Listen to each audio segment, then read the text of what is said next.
Next question देख लेते हैं हम लोग। अगला क्वेश्चन आपके सामने 10111 वाला क्वेश्चन हमारा। देखो, the story of the man does not hold water. चलो, the story of the man does not hold water. Hold water का क्या मतलब निकल के आ रहा है कि पानी को होल्ड करना, पानी को ऐसे पकड़ के रखना। पानी को पकड़ सकते हो क्या? नहीं पकड़ सकते हो, पानी तो बह जाएगा, ठीक है। लेकिन मीनिंग कुछ और है। होल्ड वाटर का मतलब क्या है ना? अगर हिंदी में इसकी बात करें तो स्टोरी जो है of the man does not hold water, मतलब आप बोलते हैं ना समझ से परे। ये आपका एक जो मुहावरा है, कौन सा? समझ, ठीक है ना, समझ से परे, ये उसका इंग्लिश वर्जन है, ठीक है। समझ से परे, समझ से बाहर, या यकीन ना किया जाने वाला, जिस पर भरोसा ना हो, है ना, जिसको हम लोग बिलीव ना कर पाए, बिल्कुल अनबिलीवेबल, वो आपका इसका मीनिंग निकल के आता है कि ये इस आदमी की जो कहानी है वो डज नॉट होल्ड वाटर, मतलब वो तथ्यहीन है या फिर हमारी समझ के बाहर है, हमारे यकीन के बाहर है। इसका मतलब कौन सा ऑप्शन हमारा सही है? Does not deserve appreciation. देखो दोस्तों, इसका एग्जैक्ट मीनिंग आप लोगों को पता होना चाहिए, ठीक है ना। अगर मीनिंग पता नहीं होगा तो आप लोग उलझ जाओगे। कैसे उलझ जाओगे? आपको कोई ना कोई 2 या 3 ऑप्शन तो आपको लगेंगे कि बिल्कुल सही है, तीनों बराबर लगेंगे, और आप उसमें से कोई भी टिक कर दोगे। इसलिए आपको मीनिंग पता होना चाहिए। देखो, ये भी बिल्कुल सही लग रहा है। ग्रामेटिकली भी आपको देखो इसको कि डज नॉट डिजर्व अप्रिसिएशन, जो उसकी स्टोरी है, किसकी? उस इंसान की। अगर मैं कहूं कि मेरी समझ से बाहर है तो उसमें यह भी मीनिंग निकल के आता है कि हाँ, उसको जो है कोई तारीफ के लायक नहीं है, ठीक है, तारीफ के लायक नहीं है, लेकिन वो इसका मीनिंग नहीं है, ठीक है। फिर देखो, ये डज नॉट फुलफिल रिक्वायरमेंट, तो अगर ग्रामर के हिसाब से देखें तो वो भी सही है, लेकिन वो भी नहीं होगा। सही एकदम एग्जैक्ट आंसर हमारा जो है दोस्तों वो है आपका ये, कैन नॉट बी बिलीव्ड, हमारे यकीन में नहीं है, ठीक है। अनबिलीवेबल जिसको बोलते हैं ना कि can not be believed, unbelievable, ठीक है। तो उस सेंस में यहाँ पे बात हो रही है। बाकी और कोई भी आपका ऑप्शन नहीं होगा, ठीक है। ये वैल्यूड वाला भी नहीं होगा, ठीक है। कैन नॉट बी बिलीव्ड वो आपका एकदम एक्यूरेट एग्जैक्ट राइट आंसर होगा दोस्तों। चलिए नेक्स्ट क्वेश्चन देखते हैं। नेक्स्ट है 1012 वाला आपके सामने है। If you are fair and square in work you will definitely prosper. देखो, पूरा का पूरा जो सेंटेंस है आपका एक किस सेंस की बात हो रही है?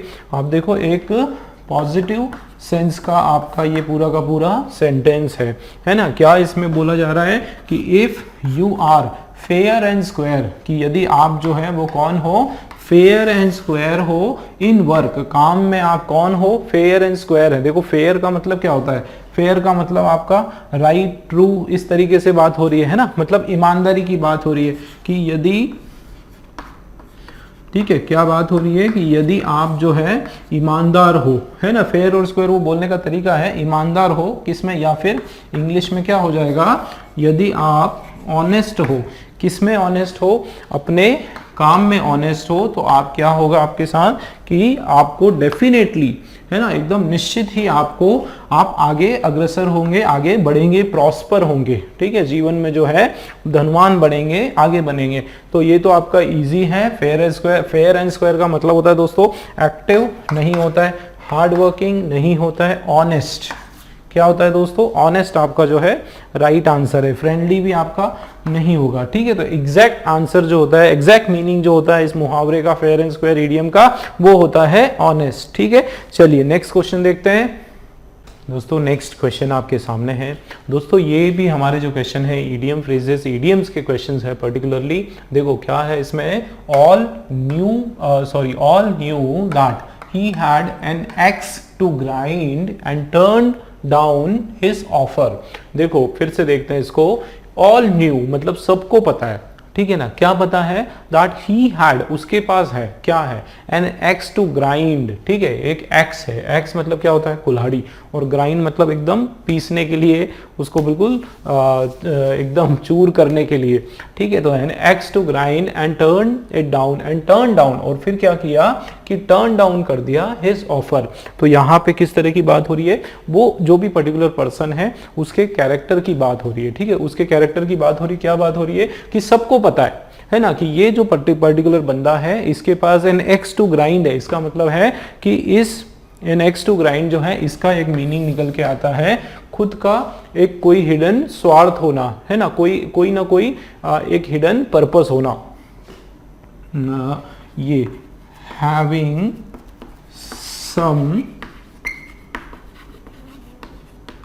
हिडन पर्पस, ठीक है। जैसे बहुत सारे लोग आप लोगों ने देखे होंगे ना कि वो बहुत मीठा मीठा बोलते हैं, मुंह के सामने बहुत अच्छे से बात करते हैं और कुछ इस तरीके से अपने से बात करते हैं, थोड़ी देर बाद हमको एक भनक लग जाती है कि हाँ ये जितनी हमसे बात कर रहा है मीठी मीठी, ज़रूर इसका कोई स्वार्थ उसमें छुपा होगा, है ना। तो स्वार्थ निहित होना है, नेक्स्ट टू ग्राइंड मतलब कोई भी एक छुपा हुआ उद्देश्य होना, उसका कोई स्वार्थ होना। और इसीलिए क्या हुआ, देखो उसीलिए बाद में क्या हुआ, एंड टर्न्ड डाउन। देखो टर्न डाउन का मतलब होता है, ये टर्न डाउन जो वर्ड है ये वापस आपका क्या है, एक फ्रेजल वर्ब है। और टर्न डाउन का मतलब होता है रिजेक्टेड, ठीक है। टर्न डाउन आपका एक फ्रेजल वर्ब आ गया और इसका मतलब होता है रिजेक्टेड। तो सभी को पता है कि इसका जो है एन एक्स टू ग्राइंड मतलब कुछ ना कुछ उसका छुपा हुआ, कुछ उसका इंटेंशन है, कोई उसका गलत इरादा है या कोई भी उसका फायदे का कोई इरादा है। और इसीलिए क्या करा कि उसका जो ऑफर था उसको रिजेक्ट कर दिया। अब देखो क्या होगा बताओ, all knew that he had N mistake. तो ही हैड अ मिस्टेक, गलती की यहाँ पे बात नहीं हो रही। शार्प टंग, तीखी उसकी जीभ है, इसका मतलब बहुत बहुत बड़बड़ करता है, तो उस सेंस में भी बात यहाँ पर नहीं हो रही है। ये आपका सही हो जाएगा दोस्तों। देखो कैसे, a private interest to serve, है ना, उसका खुद का एक कोई प्राइवेट एक पर्सनल उसका कोई स्वार्थ है। यहाँ पे इंटरेस्ट का मतलब क्या होता है, कोई उसका पर्सनल कोई स्वार्थ है जिसकी उसको पूर्ति करना है, जो वो बता नहीं रहा है ना, उसका कोई ना कोई छुपा हुआ उद्देश्य है। स्वार्थ, अ टेंडेंसी टू फाइट, ये भी है ना, लड़ाई की उसकी इच्छा, ये भी यहाँ पे नहीं है, ठीक है। ये हमारा जो है सी वाला प्राइवेट इंटरेस्ट टू फाइट जो वर्ड आपका वो बिल्कुल सही हो गया दोस्तों। चलिए नेक्स्ट क्वेश्चन देख लेते हैं 114। He is known to have above board conduct since his school days. अब ये वर्ड बड़ा मजेदार है, अबव बोर्ड। और दोस्तों ये वर्ड का आपको एग्जैक्ट मीनिंग पता होना चाहिए, ठीक है, तभी आप इसको सॉल्व कर पाओगे, क्योंकि इसमें कोई भी तुक्का नहीं चलने वाला है। अब देखो he is known to have, वो जाना जाता है, ठीक है ना। वो किस बात के लिए जाना जाता है भाई, he is known to have dash conduct since his school days, के अपने स्कूल डेज से ही, अपने स्कूल के दिनों के दौरान से ही वो इस काम के लिए जाना जाता है। तो वो जिस भी काम के लिए जाना चाहे वो, तो देखो दोनों कंडीशन आ सकती है, मतलब वो पॉजिटिव कोई उसके कैरेक्टर की बात हो रही होगी, ठीक है ना, या फिर उसके किसी नेगेटिव कैरेक्टर की बात हो रही होगी। पॉजिटिव या नेगेटिव दोनों सेंस में है, लेकिन इसका जो एग्जैक्ट मीनिंग होता है, ठीक है, इसका अबव बोर्ड का मतलब होता है कि लीक से हटकर, जैसे अपन बोलते हैं ना कि दूसरों से हटके, लीक से हटकर, बोर्ड से हटकर, मतलब एक तरह का वो जो व्यक्ति है वो कैसा है, ये पॉजिटिव सेंस का दोस्तों आपका वर्ड है, ठीक है, पॉजिटिव सेंस का वर्ड है।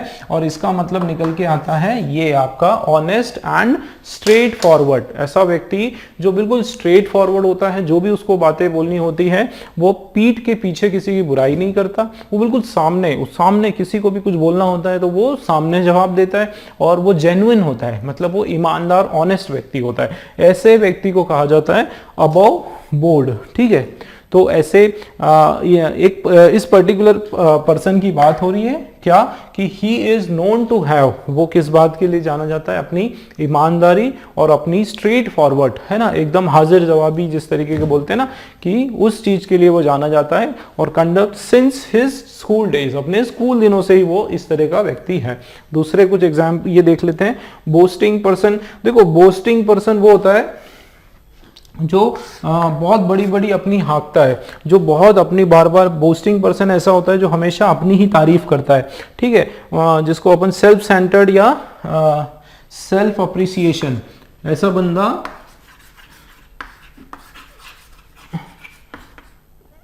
जो हमेशा स्वयं की तारीफ करना, स्वयं को ऊंचा दिखाना, इस तरह का करता है उसको बोलते हैं। एरोगेंट जो है ये बहुत ही रूड नेगेटिव सेंस का वर्ड है, बहुत ही गलत तरीके से, गंदी तरीके से बात करने वाला, एकदम रूठे हुए रूट तरीके से किसी से बात करना, वो एरोगेंट होता है। और होस्टाइल नेचर का मतलब होता है बहुत ही आवा भगत करने वाला, बहुत ही वेलकम करने वाला, ऐसा जो व्यक्ति है उसको हम लोग होस्टाइल नेचर बोलते हैं। मतलब होता ये भी आपका एक पॉजिटिव सेंस का ही वर्ड है, लेकिन यहाँ पर होस्टाइल की बात नहीं हो रही, यहाँ पे ऑनेस्ट और स्ट्रेट फॉरवर्ड जो वर्ड है वो आपका सही हो जाएगा दोस्तों। चलिए नेक्स्ट क्वेश्चन देख लेते हैं।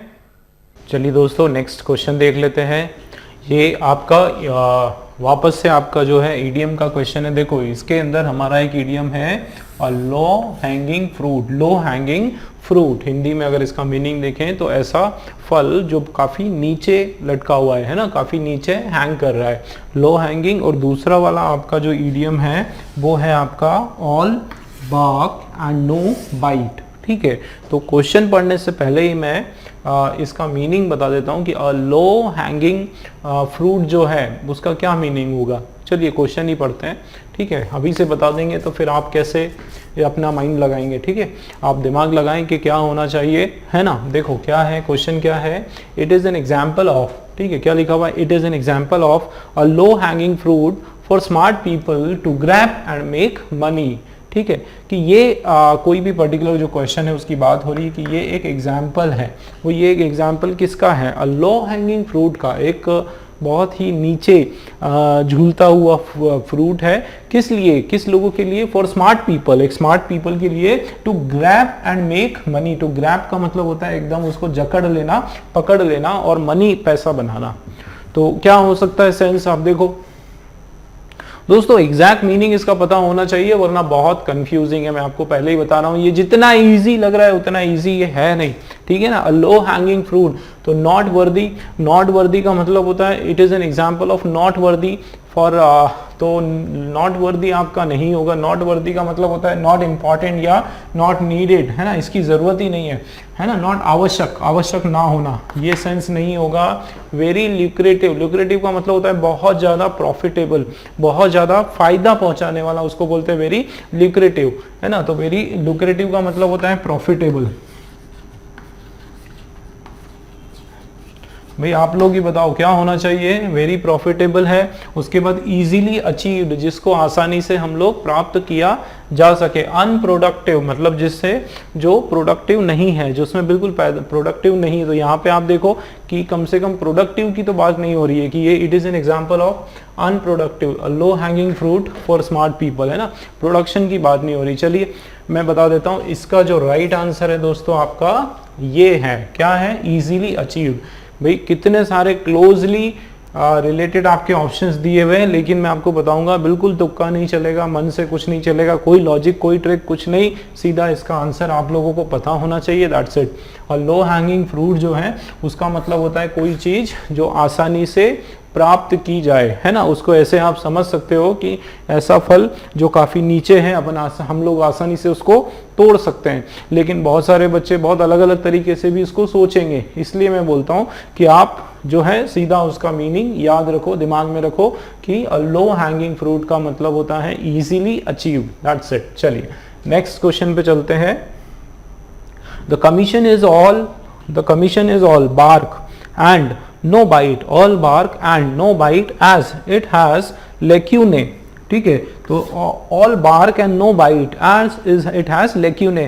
तो ये पहले तो ये जो मुहावरा है ना, ये all bark and no bite मतलब केवल भौंकना, bark मतलब क्या, जैसे जानवर भौंकते हैं कुत्ते वगैरह, no bite और काटते नहीं है ना। हिंदी में हम लोग उसको क्या बोलते हैं, हिंदी में इसी के टाइप का एक मुहावरा है जिसको हम बोलते हैं गरजते बादल बरसते नहीं। ठीक है ना, क्या बोलते हैं, गरजते बादल क्या नहीं करते भाई, जो बादल बहुत ज्यादा गरजते हैं, बहुत आवाज करते हैं, वो क्या नहीं करते, वो ऐसा कहावत है, ठीक है, कि ऐसे बादल जो है वो बरसते नहीं, बरसते नहीं, तो इसका क्या मीनिंग हो गया कि बस वो कहने के होते हैं, असल में जब करने की बारी आती है तब उसको करके नहीं दिखलाते हैं। ठीक है, तो वो उसका मीनिंग हो गया कि कार्य नहीं करते, काम करने में क्या है, आलसी है एक तरह से। ऑल बार्क नो बाइट मतलब केवल बड़ी बड़ी बातें करने को होता है, बट एक्चुअल में जब काम करने की बारी होती है तो नहीं करते, पलट जाते हैं, है ना, एक्शन में ज़्यादा इंटरेस्ट नहीं लेते हैं। चलिए क्या हो सकता है, इम्प्रेसिव एक्शन, बिल्कुल नहीं। क्यों? क्योंकि ये आपका पूरा का पूरा जो है दोस्तों नेगेटिव सेंस में का सेंटेंस है, इसमें यही बात हो रही है कि वो एक्शन नहीं करते हैं। तो यहाँ पे इम्प्रेसिव का मतलब होता है एक पॉजिटिव, काफ़ी अच्छा एक्शन, काफ़ी काबिल तारीफ करने वाला एक्शन, तो ये पॉजिटिव ये आपका नहीं होगा। ठीक है, इंटीमिडेटिंग का मतलब भी यही होता है कि अट्रैक्ट करने वाला, एकदम ध्यान हमारा खींचने वाला एक्शन, है ना, इंटीमेट, बिल्कुल इफेक्टिव एक्शन बोल सकते हो। तो ये भी आपका जो है पॉजिटिव सेंस का ही वर्ड हो गया, ये भी आपका नहीं होगा। लो एंड एक्शन, एक्शन में कम होना, लो मतलब एक्शन करने में काफ़ी लूज होना, एक्शन में ढिलाई देना, बेसिकली इसका ये मतलब है। तो सी वाला हमारा राइट हो गया। थ्रेटनिंग एक्शन, डराने वाला एक्शन, धमकाने वाला एक्शन, है ना, यहाँ पे ये नेगेटिव है, लेकिन ये सेंस यहाँ पर थ्रेटनिंग, डराने की जो है यहाँ पे बात नहीं हो रही है। ठीक है, तो एक्शन क्या हो गया, देखो एक्शन वर्ड आया, उसी से हमको देखो, एक लॉ मतलब कानून होता है। ठीक है, तो वो कानून जो है उसकी स्पेलिंग ये होती है LAW। ठीक है, तो आप लो ऑन एक्शन उस तरीके से नहीं लेना, यहाँ पे लो मतलब कमजोर। ठीक है, एक्शन में कमजोर होना, एक्शन में कमी रखना। ठीक है, उस तरीके से इसकी बात हो रही है। चलिए हो गया ये कंप्लीट। नेक्स्ट क्वेश्चन देखते हैं। चलिए दोस्तों, नेक्स्ट क्वेश्चन आपके सामने है। नेक्स्ट क्वेश्चन में हमारा है, the actor admitted in many interviews about how he burn his bridges in the film industry. अब इसको पढ़ने पे हमको क्या लग रहा है, देखो, द एक्टर एडमिटेड, ये जो एक्टर है इसने क्या किया, इसने स्वीकार किया। क्या स्वीकार किया? In many interviews, many interview, बहुत सारे इंटरव्यू में उसने स्वीकार किया, about how he burned his bridges in the film industry. चलो बिना ऑप्शन देखे, अगर हम लोग सपोज हमको नहीं पता है कि ये बर्न्ड हिज ब्रिजेस का मीनिंग क्या है, ठीक है, तो उसमें फिर क्या हम लोग क्या क्या अंदाजा लगाएंगे, चलिए देख लेते हैं। तो एक्टर ने एडमिट किया है ना बहुत सारे इंटरव्यू में कि किस तरीके से उसने जो है अपने burned his bridges in the film industry. तो एक बर्न्ड ब्रिजेस का जैसे ही हम लोग पढ़ते हैं, एक चीज मन में आती है कि सारी दूरियां जो है हमारा, जो किसी से मनमुटाव होगा या किसी से व्यवहार होगा, तो वो हमने सब बराबर कर लिया, मतलब वो सारा व्यवहार हमने दूसरों से ठीक कर लिया। बर्न हैज ब्रिजेस मतलब जितनी हमारी किसी से दुश्मनी थी वो हमने पूरी वापस समझौता कर लिया। एक सेंस इसमें आ रहा है। एक सेंस अगर हम देखें तो बर्न हैज ब्रिजेस का ये भी मीनिंग हो सकता है कि सारे जो रास्ते हैं वो बंद कर दिए, भाई ब्रिज को जला दिया। देखो क्या होता है, ब्रिज का क्या काम होता है, ब्रिज जो होती है, पुलिया जो होती है, वो हमको एक पार से दूसरे पार लेकर जाती है, और उसको अगर जला देंगे तो क्या होगा, भाई रास्ते बंद हो जाएंगे, उस पार हम लोग नहीं जा पाएंगे। तो यहाँ पे दोस्तों इस सेंस में मीनिंग निकल के आ रहा है। दोस्तों आपको पता ही होना पड़ेगा इसका एग्जैक्ट मीनिंग क्या होता है, तो हम इसको कर पाएंगे। ठीक है, कोई भी तुक्का, कोई गैसिंग यहाँ पे नहीं चलने वाली है। इसीलिए मैंने आपको बताया कि दोनों चीजें हैं, लेकिन दोनों में से जो सही हमको अंदाजा लगाना है वो ये लगाना है कि बर्न हिज ब्रिजेस का मतलब होता है सारे जो रास्ते हैं वो बंद करना, एलिमिनेट कर देना इन द फिल्म वर्ल्ड। चलिए ऑप्शन क्या क्या है, to hand over. To hand over का मतलब होता है किसी के सुपुर्द कर देना, किसी को दे देना, किसी के सुपुर्द, ठीक है, सुपुर्द कर देना किसी के, वो यहाँ पे मीनिंग आ रहा है। तो वो तो है नहीं किसी के सुपुर्द करना उस सेंस में। टू क्रॉस द ब्रिज, देखो burn the bridge, burn his bridges, यहाँ पे अपनी जो ब्रिजेस हैं सबके सब जो कनेक्शंस है वो तोड़ देना, उस सेंस में बात हो रही है। यहाँ क्या है, क्रॉस द ब्रिज, ब्रिज को पार करने के सेंस में। तो यहाँ पे कोई ब्रिज वगैरह पार नहीं हो रही है दोस्तों, है ना, ब्रिज पार करने की यहाँ पे बात नहीं हो रही। To eliminate the possibility of conflict, किसी भी प्रकार का कोई जो झगड़ा है है ना। कॉन्फ्लिक्ट मतलब किसी भी प्रकार का कोई झगड़ा है उसको एलिमिनेट कर देना। देखो यहाँ बहुत क्लोज होता है, ठीक है। बहुत सारे बच्चे जो है वो सी पे टिक करने वाले हैं, मुझे पता है। उनको यही लगता है कि बर्न द ब्रिजेस का मतलब होता है दूरियां कम करना, है ना। जो झगड़े हैं, झगड़े की जो फसाद है उसको, उसकी जो पॉसिबिलिटी है, उसकी जो संभावनाएं हैं उसको कम करना, लेकिन ऐसा नहीं है, ठीक है ना। याद रखना, to eliminate the possibility of conflict, वो इसका आंसर नहीं होगा। सही जो इसका आंसर है वो ये है, क्या, डी वाला, to eliminate the possibility of return, वापस आने की कोई भी जो चांसेस है, वो जो संभावनाएं हैं उन सारी की संभावनाओं को हटा देना, खत्म कर देना, उसको बोलते हैं आपका बर्न हिज ब्रिजेस। मतलब उसने अपनी फिल्म वर्ल्ड में, फिल्मी जगत में वापस आने की जितनी भी संभावनाएं हैं वो सब की सब उसने खत्म कर दी, बंद कर दी। उसने बिल्कुल, उसने एक इंटरव्यू में बोल दिया कि अब मेरी जो है किसी भी प्रकार से फिल्म इंडस्ट्री में आने की संभावनाएं ना के बराबर हैं। तो इसका मतलब होता है बर्न हिज ब्रिजेस। दोस्तों डी वाला आपका जो है राइट आंसर हो जाएगा, ठीक है ना। क्लियर है। चलिए नेक्स्ट क्वेश्चन देखते हैं 118 वाला।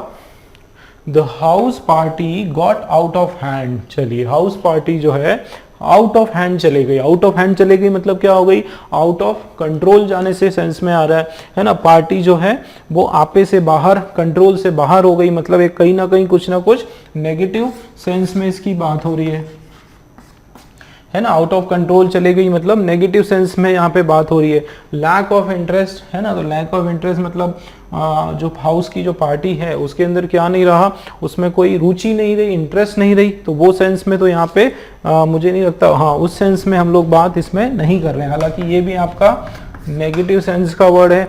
अटेम्प्ट टू थ्रेश, थ्रेश का मतलब उसको गिराना, फेंकना, है ना, उसको पीटना, इस तरीके से। तो थ्रेश, अटेम्प्ट टू थ्रेश, ये सेंस नेगेटिव है, लेकिन ये भी हमको नहीं लग रहा है। बिकम अब्यूसिव, बहुत ज्यादा अब्यूसिव होने लगी, एक दूसरे को लोग बुरा भला कहने लगे, है ना। और क्या, कियोटिक एंड अनमैनेजेबल। तो कियोटिक होने लगी, बहुत ही ज्यादा उसमें, उस पार्टी में शोर शराबा होने लगा, एकदम भगदड़ जैसी होने लगी, या फिर लोग पार्टी में जो है आउट ऑफ कंट्रोल होने लगे, अनमैनेजेबल होने लगे, सब दूर चीजें इधर उधर बिखरने लगी। खाने की जो व्यवस्था थी वो गड़बड़ हो गई, लोगों का जो डिसिप्लिन था वो चला गया, और बिल्कुल आउट ऑफ कंट्रोल हो जाना एक तरह से, है ना। Out of, got out of hand का मतलब होता है आउट ऑफ कंट्रोल, ठीक है ना। आउट ऑफ कंट्रोल होने की यहाँ पे बात हो रही है ना। ये तो आपका जो वर्ड है, देखो क्या लिखा हुआ है, अनमैनेजेबल, और इधर लिखा हुआ है कियोटिक। कियोटिक का मतलब भी यही होता है डिसअरेंज्ड, है ना, सब इधर उधर उथल पुथल हो जाना, डिसअरेंज्ड हो जाना, उस सेंस में तो हमारा दोस्तों डी वाला जो ऑप्शन है वो बिल्कुल करेक्ट है, ठीक है। क्लियर हुआ।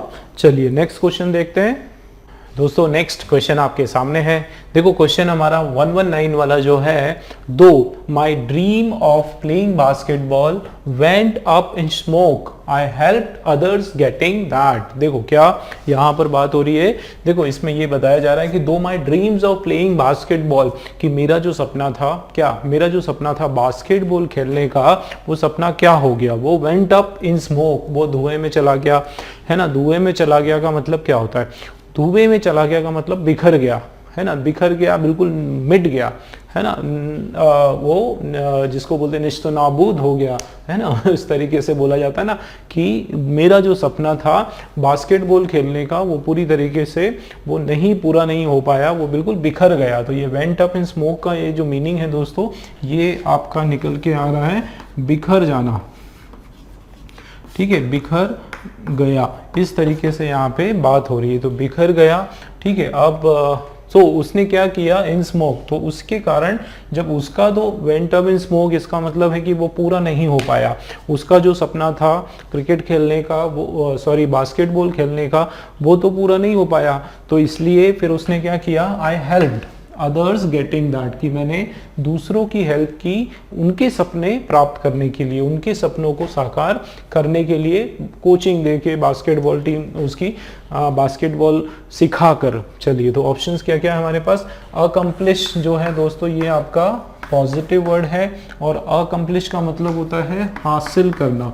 क्या करना, हासिल करना, उसके सेंस में यहाँ पे बात हो रही है। तो देखो ये अगर आप देखोगे इस पर्टिकुलर वर्ड को, तो ये तो आपका जो है नेगेटिव सेंस का आपका वर्ड है दोस्तों, ठीक है। तो ये अकम्प्लिश का मतलब होता है प्राप्त करना, हासिल करना, ठीक है। शैटर्ड जो वर्ड है इसका मतलब होता है बिखरना, इंग्लिश में स्कैटर्ड, ठीक है। क्या होता है इंग्लिश में? स्कैटर्ड या फिर बिखरना, ठीक है। तो ये आपका बिखरना, स्कैटर्ड, बी वाला जो ऑप्शन है वो बिल्कुल करेक्ट है दोस्तों। फिर आप देखो होपफुल, होपफुल जो है आपका पॉजिटिव सेंस का वर्ड है, और होपफुल का मतलब होता है उम्मीद, है ना, उम्मीद बरकरार रखना। कंटिन्यू जो है कैरी ऑन करना, ये भी आपका जो है पॉजिटिव का वर्ड है, ये भी नहीं होने वाला है, ठीक है, ये भी नहीं होने वाला है। एफर्टलेस, एफर्टलेस का मतलब बिल्कुल बहुत ही आसान, है ना। किस सेंस में यहाँ पे बात होता है कि बहुत आसान होना, ये भी आपका जो है बिना एफर्ट का, बिना मेहनत किए हुए, बिल्कुल एफर्ट जिसमें बिल्कुल ज़्यादा मेहनत करने की ज़रूरत नहीं हो, स्मूथ सेंस में इसका मीनिंग आ रहा है। तो ये भी आपका जो है देखा जाए तो पॉजिटिव सेंस का आपका वर्ड हो गया, है ना। आंसर हमारा पहले ही पता चल गया, स्कैटर्ड या फिर शैटर्ड, ठीक है, बिखरा हुआ, ये हमारा आंसर है। चलिए नेक्स्ट हम लोग देख लेते हैं 121 पर हम लोग पहुंच गए दोस्तों। Every time my friend tell me about any offer I give him the cold shoulder।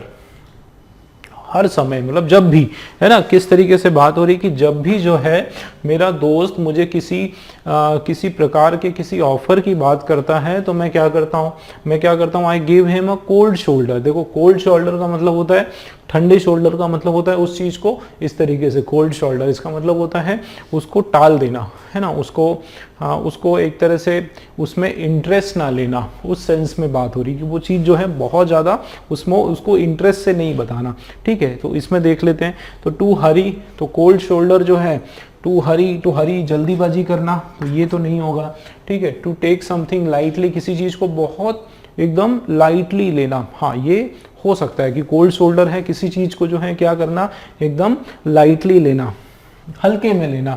फिर क्या है, टू इग्नोर समवन, किसी को इग्नोर कर देना, किसी की बात को मंजूर नहीं करना, किसी को टाल देना, है ना। दूसरा क्या है, टू डिसअप्रूव ऑफ समथिंग, किसी चीज पे एग्री नहीं करना, डिसअप्रूव करना। To support wholeheartedly, wholeheartedly मतलब पूरे मन से, पूरे दिल से, कंप्लीटली, है ना। होल हार्टेडली का जो मीनिंग होता है वो होता है कंप्लीटली, ठीक है।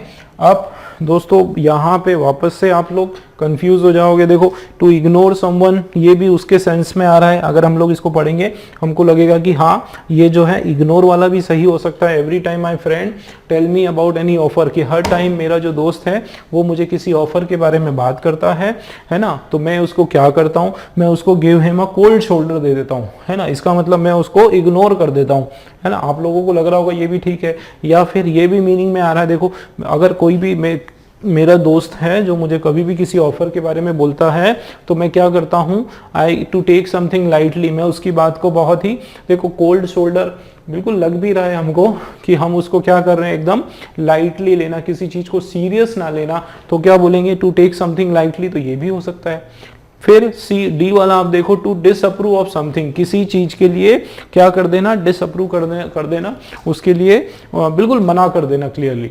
तो दोस्तों मैं आपको बताऊं इस पर्टिकुलर इडियम का, ये जो पर्टिकुलर आपका इडियम है to give him a cold shoulder, इसका एग्जैक्ट जो मीनिंग है वो आपका ये होता है, ठीक है। आपको बिल्कुल याद रखना पड़ेगा, एग्जैक्ट जो मीनिंग याद रखना पड़ेगा, नहीं तो आप कंफ्यूज होके एकदम कुछ भी लिख के आप गलत कर सकते हो, इसमें मिस्टेक की चांसेस ज़्यादा होती है। आपको एग्जैक्ट पता होना चाहिए कि ये to give him a cold shoulder का मतलब होता है किसी चीज़ को ना कर देना, डिसअप्रूव ऑफ समथिंग, किसी चीज़ को क्या कर देना, डिसअप्रूव करना, डिसएग्री कर देना, डिसएग्री कर देना, उसको मना कर देना, वो इसका आपका राइट आंसर होगा दोस्तों, ठीक है, क्लियर है। चलिए नेक्स्ट क्वेश्चन देख लेते हैं। चलिए दोस्तों नेक्स्ट क्वेश्चन देख लेते हैं हम लोग। अगला क्वेश्चन आपके सामने, देखो ये जो क्वेश्चन है, पर्टिकुलर क्वेश्चन है, इसके ऑप्शंस में भी आप लोगों के सामने लिख देता हूं कि the picture he painted of a business is a far cry, ठीक है। जो पिक्चर उसने उस बिजनेस की बताई हुई है वो क्या है, वो फार क्राई है। तो इसके ऑप्शंस में आप लोगों को इसके ऑप्शंस हम लोग लिख लेते हैं। देखो ए ऑप्शन हमारा है कि प्रॉफिटेबल, ठीक है, प्रॉफिटेबल यट अ फेलियर, या तो ये होगा या फिर आपका जो नेक्स्ट ऑप्शन है वो क्या है, वेरी डिफरेंट, वेरी डिफरेंट, ठीक है, वेरी डिफरेंट के सेंस में आपका ऑप्शन आ रहा है, या फिर आपका जो है एस्टाउंडिंग सक्सेस, एस्टाउंडिंग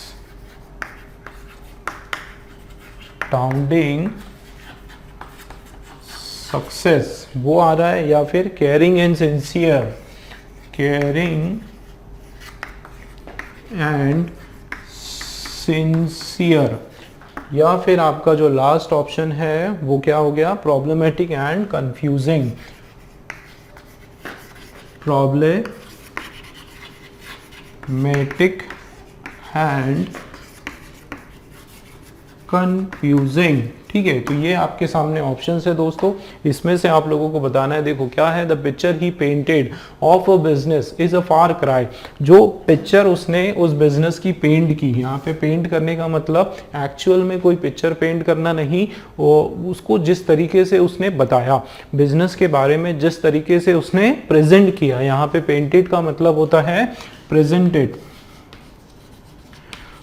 ठीक है। तो पेंटेड का क्या मतलब है कि प्रेजेंटेड, जिस प्रकार से उसने अपने बिजनेस के बारे में प्रेजेंट किया, इज अ फार क्राई। तो ये जो फार क्राई है ये दोस्तों आपका जो ईडियम है, अब इसका फार क्राई का मतलब कई बार हम लोगों को लगेगा दूर का ढोल, है ना, दूर का ढोल उस सेंस में नहीं है, वो मुहावरा ये अलग है उससे। देखें आप ही बताएं क्या मतलब है profitable and yard a failure. देखो एक चीज तो समझ में आ रही है कि ये इज अ फार क्राई, तो इसका एक नेगेटिव सेंस में यहाँ पे इसका मीनिंग निकल के आ रहा है ना, कि ये जो पिक्चर उसने अपने बिजनेस के बारे में बताया ये फार क्राई है। तो इसका मतलब एग्जैक्ट मतलब दोस्तों आप लोगों को पता होना पड़ेगा, रखना पड़ेगा, और इसका एग्जैक्ट मीनिंग होता है वेरी डिफरेंट, बिल्कुल अलग। मतलब जो उसने अपने पिक्चर, अपने बिजनेस के बारे में जिस तरीके से उसने बताया, और यथास्थिति जब एक्चुअल में देखा गया, उसके बिजनेस को स्टडी किया गया, तो देखा पता चला कि वो बिल्कुल अलग था। जैसा उसने रिप्रेजेंट किया उससे बिल्कुल डिफरेंट था उसका बिजनेस। इसका क्या मतलब है, वेरी डिफरेंट हमारा सही आंसर आ जाएगा। देखो दोस्तों कितनी क्लोज ऑप्शन है ना, तुक्का मारने जाओगे, गैसिंग मारने जाओगे, बहुत क्लोज ऑप्शंस हैं, कभी नहीं कर पाओगे। देखो फर्स्ट ऑप्शन ही देखो सही लग रहा है, फेलियर, प्रॉफिटेबल है लेकिन फिर भी फेलियर है, तो वो सेंस ही अलग हो गया, अलग डिफरेंट तरीके से बात हो रही, वेरी डिफरेंट। एस्टाउंडिंग सक्सेस मतलब हाईली सक्सेसफुल, मतलब बहुत ही वास्ट, बड़े, बहुत ही लार्ज स्केल सक्सेसफुल है, बहुत ज़्यादा सक्सेसफुल है। Caring and sincere, problematic and confusing, ये भी नेगेटिव आपका वर्ड है ना, ये आपका नेगेटिव, ये आपका पॉजिटिव सेंस में आ रहा है, ये भी आपका पॉजिटिव सेंस में आ रहा है ना। वेरी डिफरेंट जो है, अलग है, वो भी आपका यहाँ पे नेगेटिव सेंस में आ रहा है, और ये आपका पॉजिटिव और नेगेटिव दोनों सेंस में आ रहा है। तो सेंस से भी आप लोग इसको पता नहीं कर पाओगे कि कौन सा एग्जैक्टली हमारा आंसर है, इसको पता करना है, इसको याद ही रखना पड़ेगा। बिल्कुल आप दिमाग में इसको बिठा के रखो कि फार क्राई का मतलब होता है बिल्कुल अलग, वेरी डिफरेंट। ठीक, चलिए नेक्स्ट क्वेश्चन देखते हैं। 122 वाला हमारा जो क्वेश्चन है, housing in the city these days dash, sorry, housing in the city these days cost N arm and a leg. तो इसका तो आप समझ पा रहे हो है ना, क्योंकि थोड़ा सा इजी लग रहा है सेंटेंस के हिसाब से। हाउसिंग, हाउसिंग का मतलब होता है घर खरीदना, ठीक है। हाउसिंग यहाँ पे आपका जो जेरेंड है, इस पूरे वो शब्द का मतलब होता है घर, रहना, सिटी में रहना या फिर घर खरीदना, ठीक है ना। घर खरीदना, कहाँ पर घर खरीदना, सिटी के अंदर घर खरीदना आजकल, है ना। आजकल के दिनों में क्या हो गया, cost and arm and leg, मतलब सब कुछ हमको कॉस्ट करेगा, हमारा हाथ भी और हमारे पाँव भी। इसका क्या मतलब है, सीधा सीधा इसका मतलब है वेरी एक्सपेंसिव, ठीक है ना दोस्तों। क्या हो जाएगा यहाँ पे, ये आपका वेरी एक्सपेंसिव के सेंस में यहाँ पे बात हो रही है कि आजकल जो है सिटी के अंदर घर खरीदना बहुत महंगा होता है। तो वेरी एक्सपेंसिव फर्स्ट वाला हमारा सही आंसर है। अप हिल टास्क, देखो ये भी क्लोज है लेकिन ये भी आंसर नहीं होगा, एक ऊंचा टास्क है। टायरसम, टायरसम मतलब थका देने वाला, एकदम थकान भरा, ठीक है ना, थका देने वाला, ये होता है आपका थका देने वाला जो है ये है आपका टायरसम, लेकिन टायरसम भी यहाँ पर नहीं बोला है। फेटल का मतलब होता है जानलेवा, ठीक है ना, याद रखो फेटल जो वर्ड है आपका इसका मतलब होता है जानलेवा, ठीक है। तो फेटल तो यहाँ पे होने वाला नहीं है। थ्रेटनिंग मतलब डरा देने वाला, तो डरा देने वाला, तो यहाँ पे डराने की भी कोई बात नहीं आ रही है, ठीक है ना, डरा देने वाला। चलिए तो आंसर हमको मिल गया, वेरी एक्सपेंसिव हमारा राइट आंसर है। चलिए नेक्स्ट क्वेश्चन देख लेते हैं। क्वेश्चन नंबर 123 वाला आपके सामने है। देखो ये क्वेश्चन हमारा दोस्तों क्या लिखा हुआ है, the number of manual labours, ठीक है, मैनुअल लेबर्स स्किल्ड और unskilled is increasing in India. तो यहाँ पे क्या बात हो रही है कि जो मैनुअल लेबर्स है वो भारत में, चाहे वो स्किल्ड हो चाहे वो अनस्किल्ड हो, भारत में जो है उनकी तादाद बढ़ती जा रही है। अब ये मैनुअल लेबर का मतलब होता क्या है, देखो क्या लिखा हुआ है ऑप्शन में हमारे पास, ब्लू कॉलर वर्कर्स या white collar workers, pink collar workers, green collar workers, ठीक है। तो इसमें से क्या होगा, चलिए बढ़िया क्वेश्चन है ये, देख लेते हैं एक एक करके। दोस्तों ब्लू कॉलर के जो वर्कर्स होते हैं उनको हम लोग कहते हैं मैनुअल लेबर्स, ठीक है। मैनुअल जो बिल्कुल हाथ से काम करते हैं, शरीर से काम करते हैं, वो सब के सब आपके जो है मैनुअल, जिसमें बॉडी की मूवमेंट हो रही है। ऐसा कोई भी काम जिसमें बॉडी की मूवमेंट हो रही है, जिसके अंदर चलना फिरना पड़ता है, जैसे जिसमें कोई एक्टिविटी करना पड़ती है, हाथ से किसी को क्रिएट करना पड़ता है, जैसे एक शू पॉलिश करने वाला या शू मेकर, या फिर कोई भी किसी भी मैन्युफैक्चरिंग इंडस्ट्री में कोई काम कर रहा है ना, किसी भी कंप्यूटर पे यहाँ तक कि जो कोई काम कर रहा है, मतलब हाथ से, बॉडी से अगर कोई काम करना पड़ रहा है, हाथ से या पाँव से आपको कुछ काम करना पड़ रहा है, और उसके साथ दिमाग के साथ भी, दिमाग तो यूज करना है लेकिन उसके साथ सबसे ज्यादा टाइम जो काम है वो किससे हो रहा है, आपके हाथों से काम हो रहा है, ठीक है, वो होता है आपका मैनुअल लेबर, ठीक है। यहाँ तक कि जो ट्रक ड्राइवर है वो भी आपका मैनुअल लेबर है, वो पाँव से हाथ से काम करता है, हाई एंड कोऑर्डिनेशन उसका पूरा का पूरा सेंसर्स काम करते हैं, है ना, तो वो भी पूरा मैनुअल लेबर है। अब फिर ये हमारा है व्हाइट कॉलर। तो व्हाइट कॉलर जो है ये हमारे प्रोफेशनल्स होते हैं दोस्तों, ये हमारे कौन होते हैं, प्रोफेशनल्स, जिसमें आपके डॉक्टर्स हो जाते हैं, ठीक है, या टीचर्स हो जाते हैं, ठीक है, डॉक्टर्स हो गए, टीचर्स हो गए, इंजीनियर्स हो गए, जो हाथ से कम काम करते हैं, दिमाग से ज़्यादा काम करते हैं, जिनको सोचने का ज़्यादा काम होता है, ब्रेन से ज़्यादा जिनका काम होता है, सीए, चार्टेड अकाउंटेंट्स हो गए, मैनेजर्स हो गए, जो बेसिकली दिमाग से काम करते हैं, ब्रेन का ज़्यादा यूज़ करते हैं, लेकिन हाथ पांव प्रोफेशनली उनका जो मैनुअल जो है, लेबर जो है, मेहनत का जो काम है, ठीक है, जो एफर्ट्स का जो काम है, मेहनत लगाने का काम है, वो थोड़ा उसमें कम होता है व्हाइट कॉलर में। पिंक कॉलर जो है वो जनरली, ये दोस्तों पिंक कॉलर वर्क आपके एक तरह के ब्लू कॉलर वर्क ही होते हैं, ठीक है, एक प्रकार के ब्लू कॉलर वर्कर होते हैं, लेकिन ऐसे काम करते हैं जो वुमेन ओरिएंटेड है, ठीक है। कौन से काम है, वुमेन ओरिएंटेड,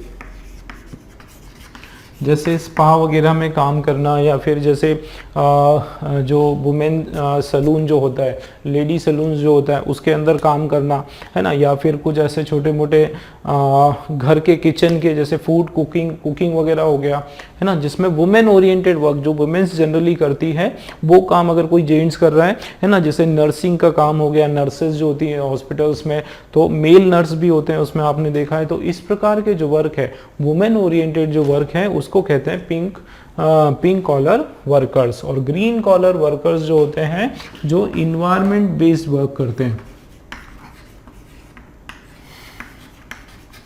ठीक है, इन्वायरमेंट बेस्ड वर्क करते हैं, जैसे वन कर्मी होते हैं, जैसे वन अधिकारी होते हैं ना, जो वन में जो फॉरेस्ट आपका ऑफिसर हो गया, या फॉरेस्ट में जो वन गार्ड्स होते हैं, फॉरेस्ट के लिए जो गार्ड्स की ज़रूरत होती है वो होते हैं, या फिर कोई ऐसे सोशल वर्क करते हैं जो ग्रीन पूरे इन्वायरमेंट को मेंटेन करने में, कार्बन डेटिंग, कार्बन वगैरह को चेक करने में, ये इन्वायरमेंट से रिलेटेड कोई भी अगर काम करता है तो वो आपका ग्रीन कॉलर वर्कर कहलाता है दोस्तों, ठीक है। चलिए तो ये तो पूरी तरीके से अपने को इसको याद रखना पड़ेगा। मैनुअल लेबर इसका मतलब है आपका ब्लू कॉलर वर्कर। चलिए देखते हैं आगे नेक्स्ट क्वेश्चंस।